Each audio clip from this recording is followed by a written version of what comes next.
Friends, welcome to my channel Lalitha Ajay vlogs. ఈరోజు నేనైతే మన ఛానల్లో గార్లిక్ రైస్ అయితే రెడీ చేస్తున్నాను. ఎవరైనా చాలా ఈజీగా చేసుకోవచ్చు అప్పటికప్పుడు ఈ రైస్. మనము వెల్లుల్లిపాయలు అయితే ఇలాగా పొట్టు తీసుకుని ఒలుసుకోవాలి ఫ్రెండ్స్, ఈ విధంగాన. ఇప్పుడు మనం దంచుకుందాము. వెల్లుల్లిపాయలు దంచుకుందాము.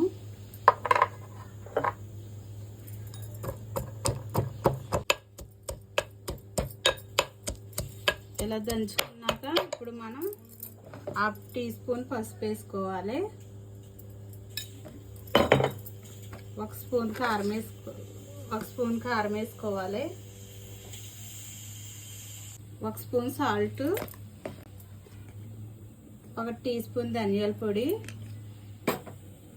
1/2 టీ స్పూన్ జీలకర్ర పొడి వేసుకొని మళ్ళీ ఇలా దంచుకోవాలి.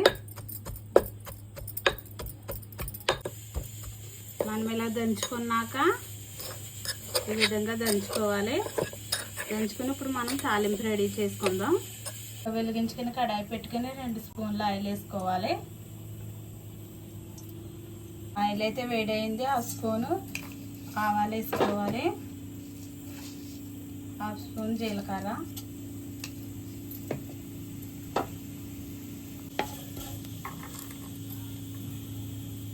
సన్నగా కట్ చేసిన పచ్చిమిర్చి కూడా వేసుకోవాలి. కొంచెం కరివేపాకు, మనం దంచుకున్న వెల్లుల్లిపాయలు, కారం ఇవి ఉన్నాయి కదా, ఈ ముద్ద వేసుకొని కలుపుకోవాలి ఈ ఆయిల్లో.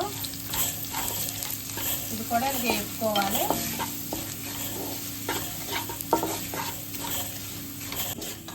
ఇలాగ మనకి వెల్లుల్లిపాయలు ఇలాగ వేగాక ఈ ఆయిల్లో ఇప్పుడు మనం రైస్ కలుపుకుందాము.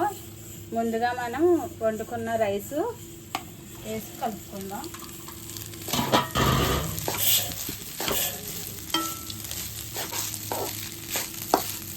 రైస్ ఇలా కలుపుకోవాలి మనం.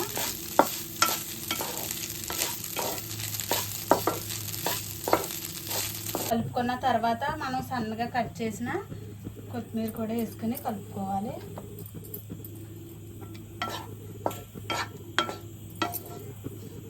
లాస్ట్గా మనం నిమ్మరసం వేసుకోవాలి.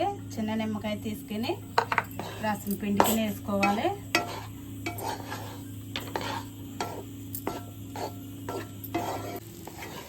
ఇంకా మనకి గార్లిక్ రైస్ అయితే రెడీ అయిపోయింది ఫ్రెండ్స్. ఇంకా స్టవ్ ఆఫ్ చేసి దించేసుకుందాం. ఈ గార్లిక్ రైస్ అయితే అప్పటికప్పుడు ఇలా రెడీ చేసుకోవచ్చు ఫ్రెండ్స్. మనకి ఆరోగ్యానికి కూడా చాలా మంచిది. మీకు నచ్చితే లైక్ చేయండి, షేర్ చేయండి, సబ్స్క్రైబ్ చేయండి. Bye friends.